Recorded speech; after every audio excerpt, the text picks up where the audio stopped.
All right, boys, here's my UFC 316 main card recap and reaction. I'm devastated about the Sean O'Malley fight, but we'll get to that. Starting with Kevin Holland versus Vicente Luque. I got this one completely opposite, guys. I said that Vicente Luque was going to put the D'Arce choke on Kevin Holland. Kevin ended up D'Arce choking Vicente. What the fuck? Is Kevin Holland taking his career seriously now, by the way? It seems like he might be. He's watching Muhammad Ali videos to get himself psyched up before the fight. And regardless, he put on a bit of a clinic, great striking performance. I knew that he could be the better striker if he was really zoned in, but, he pieced Vicente up, got that submission. Really, really good work. It seems like he's taking his ground game more seriously, especially when you factor in that he called out Colby Covington after the fight, which I love, by the way, especially the way he calls him out, the worst fighter in the division. I think that's the way that you get that fight. But that's a good fight for a couple of reasons. One is the trash talk and the build up to that fight is going to be fucking hilarious. I cannot wait for it. That would be a great feature fight on a big pay-per-view. The other factor is that, Kevin Holland had so much trouble in his career with these pressure wrestlers. The fact that he's calling out a guy like Colby means that he must have been working on that.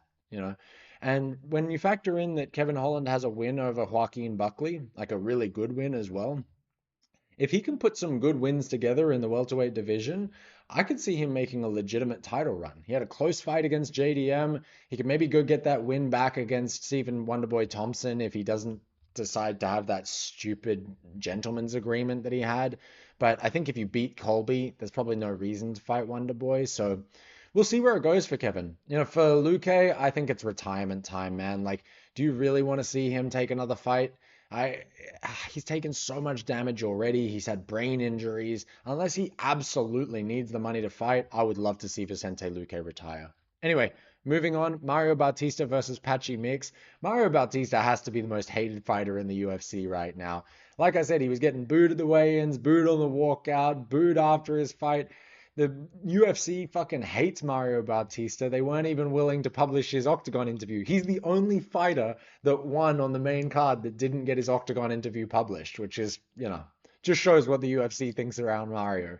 Also, what is going on with these like PFL Bellator world beaters that come to the UFC and then can't even beat a mid top 15 guy?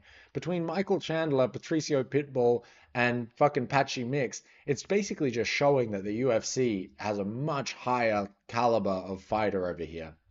Anyway, um, I don't know what you do with Mario after this. He says he wants a top five guy. Who cares?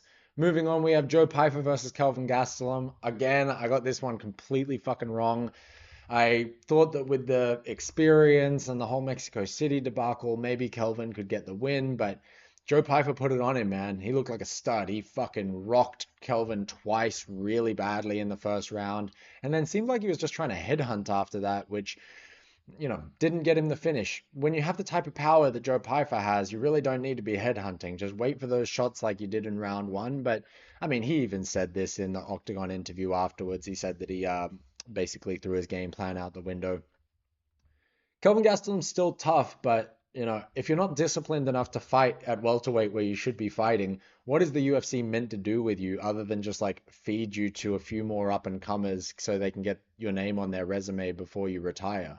That's basically all I see happening with Kelvin. On the other hand, there's a lot of fun fights for Joe Pyfer. I would love to see him fight Paulo Costa. That would just be a fucking banger. I would also be really excited to see him versus Israel Adesanya. Technique versus power in the stand-up would be crazy. With that being said, I really don't think that Joe Pyfer would stand up with Izzy. I think he would maul him. He would take him down, have his way with him, and we might see the first unconsensual sexual act in the octagon when Joe Pyfer fights Israel Adesanya. I don't know why I just said that. Anyway, I'd also be down to see Joe Pyfer versus Sean Strickland, the Battle of the American Trash Talkers. That'd be a fun one, but lots of fun fights for Joe Pyfer coming up. Next up, we had Kayla Harrison versus Juliana Pena, and I think that we all knew that this was going to happen. This was basically a planned assault from the UFC. Pena was helpless other than an illegal upkick, which cost her a point, and Kayla Harrison did what we all knew she was going to do. Took her down, beat her up, and got that Kimura in round two, got that submission. So really good octagon interview afterwards as well. She pretty much won over the crowd. I could tell that. Like I can see that she's getting that rub. She's going to be a big star, man. If she can beat Amanda Nunes, man, she could be the biggest female UFC star since Ronda Rousey, if not bigger than Ronda Rousey. And the Amanda stare down was great. Amanda's looking like double Skrillex now with the shaved sides of her head, the last of the Mohicans or whatever. But it'll be a good fight.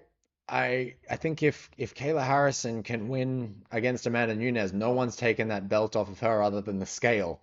The fact that she's having such a hard time making 135 is scary. It's not like you can just be praying and surrendering to God every time you fight to try and get that extra pound off. So I guess we'll see what happens there, but you know, that's an interesting fight. I think Kayla Harrison beats Amanda Nunes. I think she can just control where the fight is. So obviously Amanda has great stand-up, but she's on the tail end of her career. I think prime Amanda to be a more interesting fight. But either way, I'm excited for it. I'm excited to see what happens there. Last up, we had the main event. Oh my God, man. Marab got a finish before GTA 6. Fuck. I was really hoping that Sean could find that shot, but Marab's a beast, man. He basically had the game plan that I think that we all expected him to have in the first fight, rather than this like butterfly, hurricane, fucking just jumping around everywhere. It was just like relentless machine-like forward pressure. And, Sean was doing a good job of movement, good job of takedown defense for the most part. Couldn't really land anything clean. Honestly, Marab was landing more of the cleaner punches, but he just doesn't have the punching power to, really, really hurt a guy like Sean or put him out at least. But, he mauled him, took him down, got that tap, and I don't know who beats Marab, man. He called out Corey Sandhagen after the fight. That is going to be a very interesting fight. I do think that if anybody can beat Marab right now, it's Corey Sandhagen because, in reality, he's probably a better, more prepared, more well-rounded version of Sean O'Malley.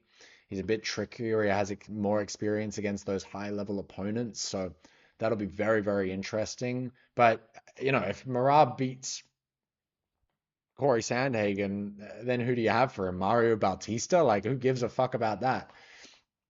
It'd be interesting to maybe see Marab go up and do the champ thing.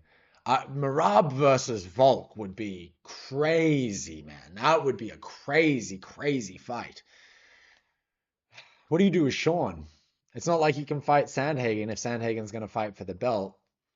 You can't have him rematch Piotr Jan because Piotr Jan's got a fight booked. So I'd like to see him versus Umar.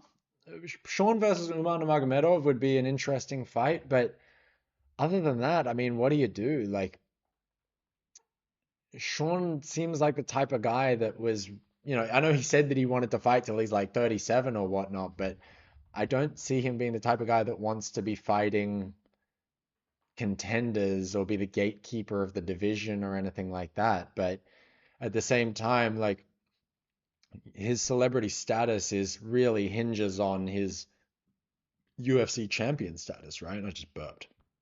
It's disgusting. It really, factors in like his champion status, especially when he's like quitting social media and all of these types of things. It's like, uh, are you just gonna have star power on your own if you're not fighting?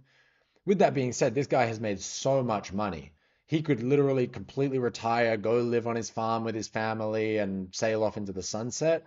And to be able to do that at 30, as a 30-year-old guy that's about to turn 31 myself, I would be very, very happy for the man to go and have that retirement. So, there's a couple interesting things left for Sean, but I don't know how much longer we see him in the UFC, man. I really don't believe that he's going to be fighting till 37 if he's not, fighting at the absolute highest level. So